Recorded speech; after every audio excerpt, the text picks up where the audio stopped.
अरे शीतल, शेवटी तू आलीसच. नाही ऐकलंस ना. मला माहिती होतं ही वेळ कधी ना कधीतरी येणारच, आणि ती आज आली. सांगत होतो ना तुला, सांगत होतो प्रत्येक वेळेला, पदोपदी सांगत होतो की तू ह्या माणसाशी लग्न करू नकोस.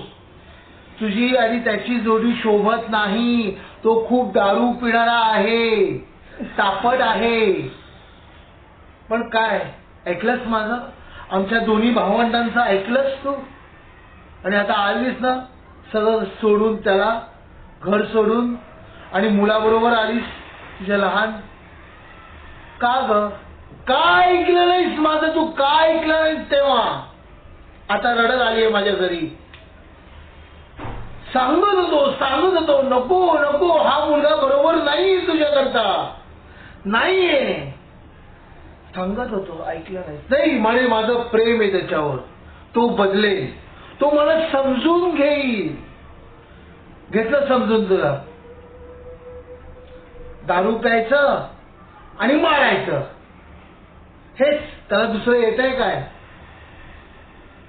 मला तो कधीच आवडला नव्हता, तेव्हाही आणि आताही नाही.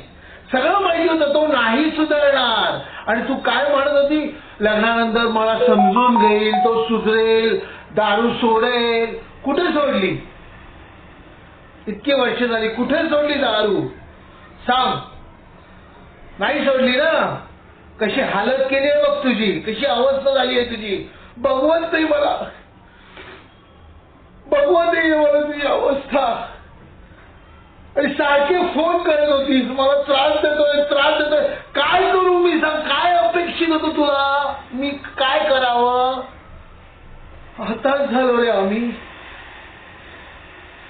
त्यालाही मी माझ्या परीने भरपूर समजवण्याचा प्रयत्न केला, पण त्याची दारू काही सुटली नाही, आणखीन वाढतच गेली त्याची दारू.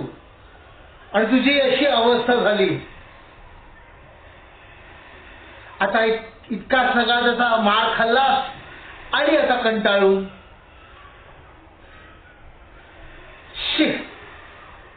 काय ऐकलं नाहीस माझं शीतल? तू काय ऐकलं नाहीस माझं? हा बापासारखा उभा राहणारा तुझ्या पाठीशी सांग.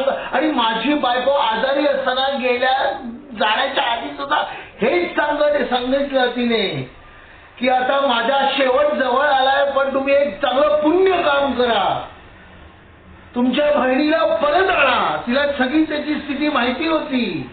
माझ्या बायकोला माहितीये ना. आलीसच तू, शेवट आलीस. काय बोलू? काय बोलायचं तुझ्याशी? सांग, कुठल्या शब्दांनी बोलायचं तुझ्याशी? वाटोळं लावलं तुझ्या, तुला गेला सोडून तो. आयुष्य तू सगळं वाटोळ केलं. तू तर माझी एकच बहीण होती. का ऐकलं नाही आमच्या दोघांचं? का नाही ऐकलंस? नाही तर ही अशी वेळ आली नसती तुझ्या जवळ. आता काय बोलून फायदा आहे? सगळा संपलं सगळं. आलीच तुझ्या वळीचे. आनंदात कधी राहिलीच नाहीस तू. वाईट वाटतं का शीतल?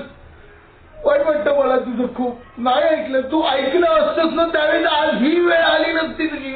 आता आली ती. जाऊ दे. हे बघ शंकर, जाऊ दे.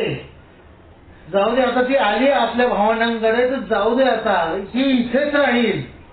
आपण बघूया सगळं तिचं. कशाला टेन्शन घेतो शंकर?